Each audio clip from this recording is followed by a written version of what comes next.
Warning.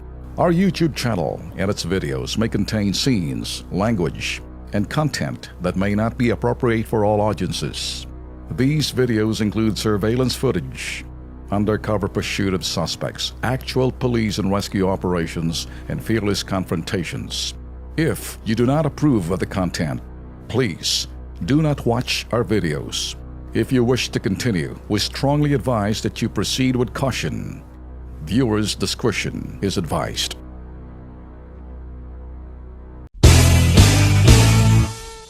Itong mga nangyayari ho sa kasalukuyan, this is what I called the convergence of all efforts and the chain of events.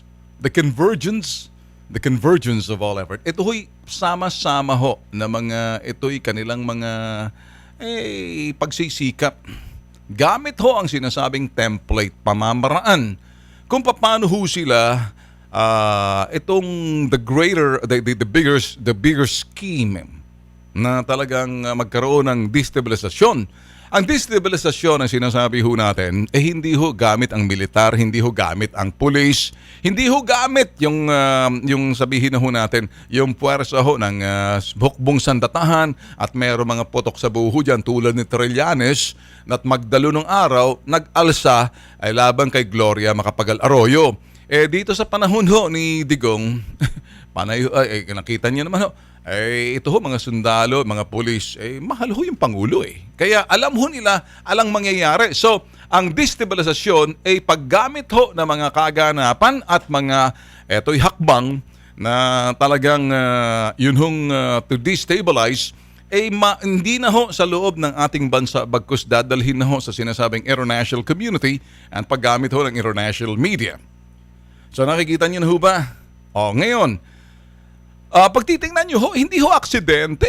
Hindi ho putok sa buho. Yung isa dyan, putok sa buho lang ho na lumabas magka-VP. Garrett Lenny, putok sa buho, ibig sabihin, hindi sinasadya na talagang lumabas ba talaga o talagang lumabas na pilit o talagang pinilit talaga. Okay, nakita nyo.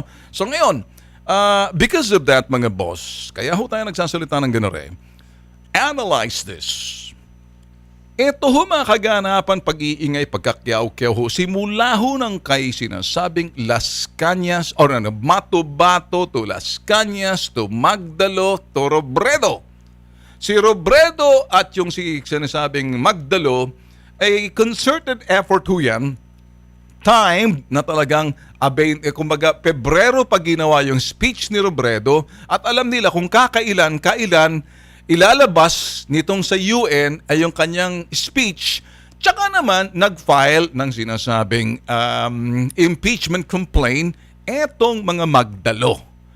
Sila namang Magdalong sangkaterbang sinungaling, wala daw kinalaman dyan. Alam niyo naman ho kasi na hindi ho magpa-prosper yan kasi tina-time lang ho nila para makita ng international community habang piniplay ho yung speech ni Robredo kamakailan sa United Nations.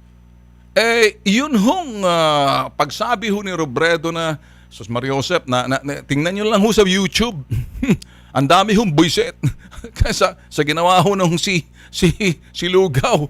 Ngayon, nang alam nitong si Robredo na habang ginawa niya yung speech niya na yun, kung sino ang kanyang speechwriter na yun, na puro, presumptuous, imahinasyon, tamad, hindi ho nag-check na mga facts, kung totoo nga, hindi lang makuha sa pulis, ginamit ho nila yung mga sinasabing suspecha, hinala, at pagdududa dito sa mga nangyayari, kundi ba ng sangkaterbang mga pulpul, yung sumulat ho ng speech ni Robredo, hindi naman marunong magsalita yung si Lugaw . Alam niyo naman ho kasi putok sa buho yan, kahit anong susubo mo sa bibig niyan, kakainin yan . Get it?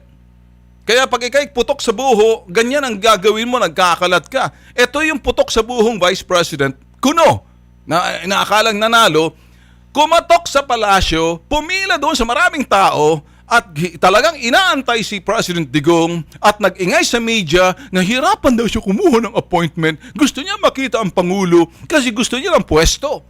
Nang mabigyan siya ng pwesto doon sa sinasabing housing, urban, blah, blah, blah, umupo na siya ngayon, abay, sarap ng buhay niya. Ang problema, nandun na siya, eto pa, makikita mo talagang alang-alam sa larangan ng politika kasi niluklok lang sa pwesto nang hindi niya gusto.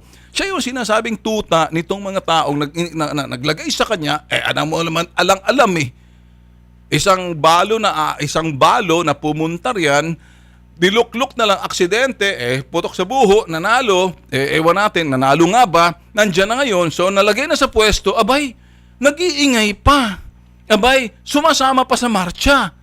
Ang mga putok sa buho, hindi ko alam ang pinagagawa, kaya kung ano-anong pagkakalat ang mga ginagawa, isa ho yan kapareho ng Leni Robredo na nang maluklok sa pwesto, abay, sa halip na magpasalamat, binigyan na siya ng sinasabing position sa gabinete, nag-antay na lang sana, and the next 6 years, magpapogi na lang siya, hindi nagpagamit doon sa mga putok sa buhong mga dilaw din Nasabi, sige na, ngat-ngatin mo, sige na, sana ipagdasal pa natin na wag matapos yung term para ikaw na agad ang maging presidente. Putok sa buho kasi hindi marunong mag-isip, nagpapagamit, ayun tuloy, nalalagay sa alanganin.